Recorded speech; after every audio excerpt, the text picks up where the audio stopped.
que pode acontecer quando a ganância por uma fortuna amaldiçoada encontra o terror da Inquisição?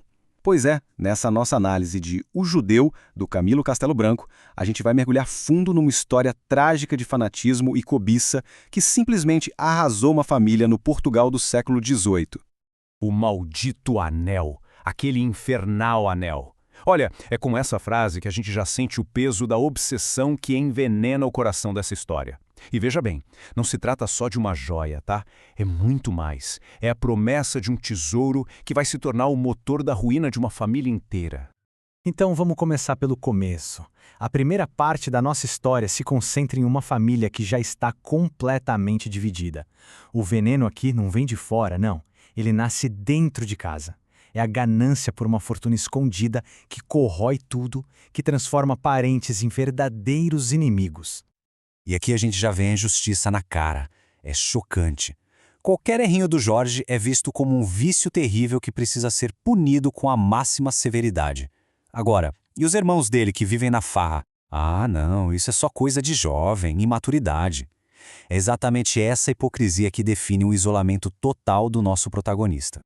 Mas no meio de tanto desprezo, ainda bem que o Jorge tem um refúgio, o avô dele. Ele não é só a única pessoa que o protege do ódio da própria mãe, mas também é o guardião do segredo que todo mundo quer, a localização exata do tesouro. E essa ganância toda que a gente vê dentro da família, na verdade, é só um pequeno reflexo do que está acontecendo lá fora. A sociedade portuguesa daquela época vivia literalmente sob a sombra da Inquisição, um verdadeiro regime de terror e intolerância religiosa. Para a gente ter uma ideia do clima de medo que pairava no ar, é fundamental entender o que era um auto de fé. Pensa num ritual público aterrorizante. Um verdadeiro espetáculo de horror, onde a punição virava exemplo para impor a fé pelo medo. Era o símbolo máximo do poder da Inquisição. E essa frase aqui, ela revela o abismo moral que existe entre o Jorge e a família dele. Enquanto a mãe celebra a punição dos chamados hereges, ele mostra compaixão.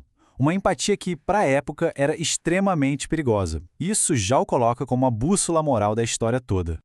Bom, juntando a ganância da família com a morte iminente do avô, a gente tem o cenário perfeito para um clímax frenético, destrutivo. A caça ao tesouro está prestes a começar para valer. E a família simplesmente enlouquece. Eles começam a destruir a própria casa numa busca alucinada. Eles cavam, derrubam paredes, quebram estátuas. Uma loucura.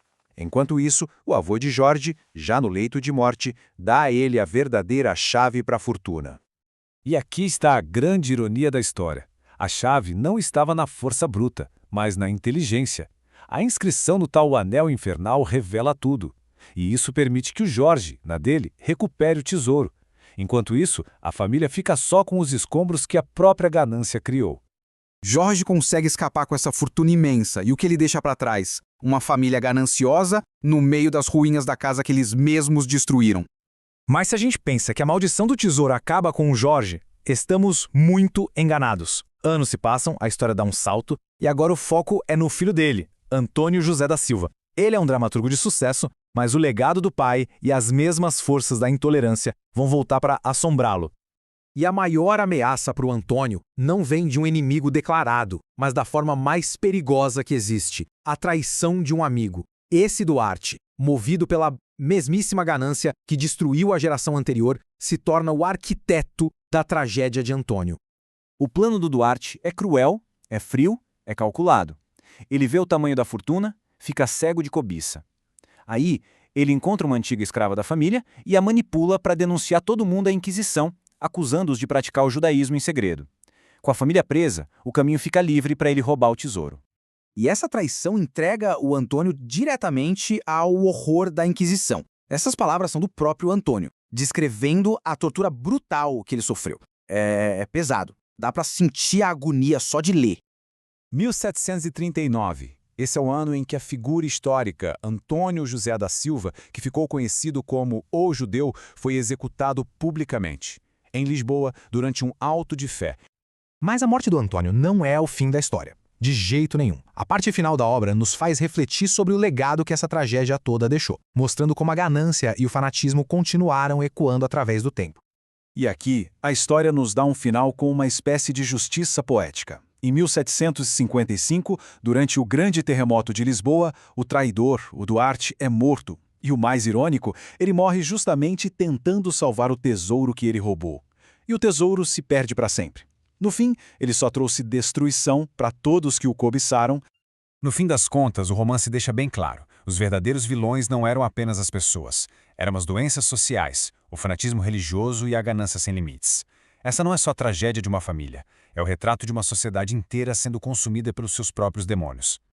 E é impressionante como a obra do Camilo Castelo Branco, mesmo sendo ambientada séculos atrás, nos deixa com uma pergunta tão incômoda e tão atual. As forças que destruíram essa família não desapareceram, elas só mudam de rosto. E a questão que fica no ar é: onde é que o fanatismo e a ganância ameaçam a justiça hoje em dia?